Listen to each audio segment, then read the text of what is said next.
Hello everyone, it was very busy week and I implemented a lot of different features to the game, and I would like to go through them in this video and show exactly where we are. So as you remember, last week I wanted to finish a whole cycle of planting crops, harvesting them, selling them to the customers and be able to buy new lands. So the full cycle is finished and let's see how it looks like.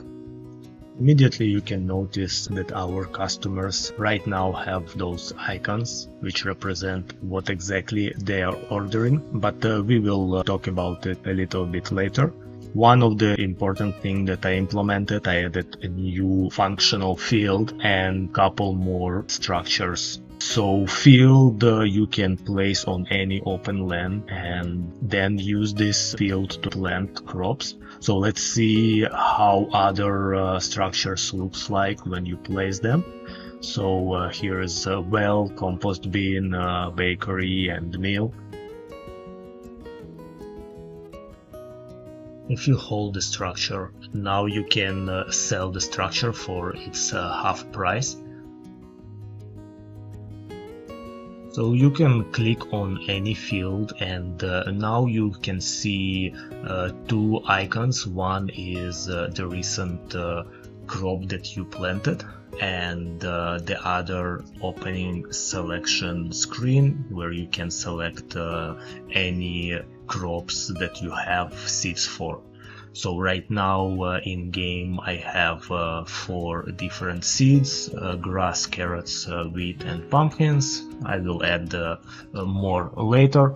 So if you select it, you can or just click on a recent planted crop and it will plant it individually, or you can drag this icon and just paint to seed your crops. So when grow is done, so you can harvest it as you see by this bucket. You just drag this bucket over already crops and you just harvest them.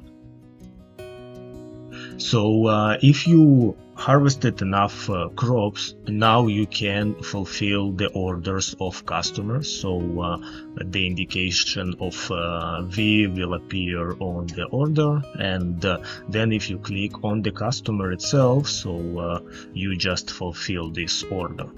So those customers appear after some specific amount of seconds, and I can dynamically change this value from code and control how often you will get the orders.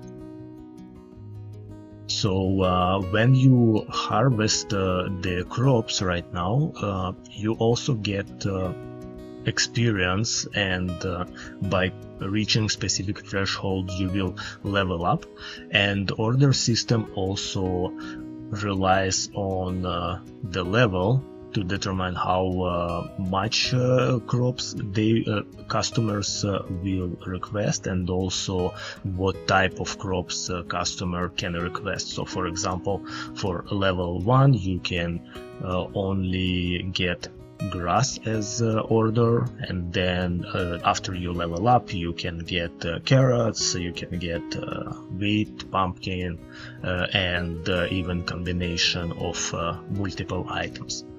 I also added the debug menu just for myself to be able to debug things faster. So it's simple panel with couple buttons that you can add coins, you can add experience, and you don't actually need to waste a lot of time just for testing.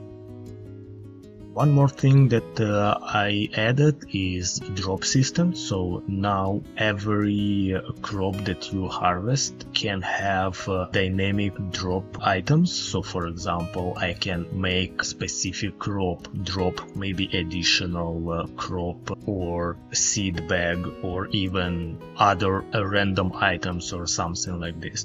So it adds some dynamics to the game. And lastly, I added some flowers. So now you have 6 type of flowers that you can plant and harvest them, and basically they function as regular crops. At the end of this video, I would like to ask your input about the grid itself. So initially I wanted to make 6 by 8 grid, but honestly it feels a little bit small, so I'm considering right now to increase it to 8 by 10. But I'm worried that it will be a little bit small. I mean the structures themselves. So let me know in comments what you think about it, and if it feels small or good size for buildings. Why I'm actually like the idea to increase the amount of tiles is because with more tiles you can have more structures placed in your farm, meaning the strategy, how to place everything, and even just to make farm feels your own, it will be much easier to achieve this. So I will be happy to hear your opinion about it. Next week will be polishing UI, so I want to make sure that I improving the panels and general feelings from the game itself, because I want to make sure that the game feels like a game and it's actually fun to play it, because right now it's more functional and not really playable. I will need to figure out how exactly to achieve this. Thank you for watching this video, and if you have any advice or opinion about the game, I will be happy to hear it, and I will continue working on the game, and I will update you when I will have something to show.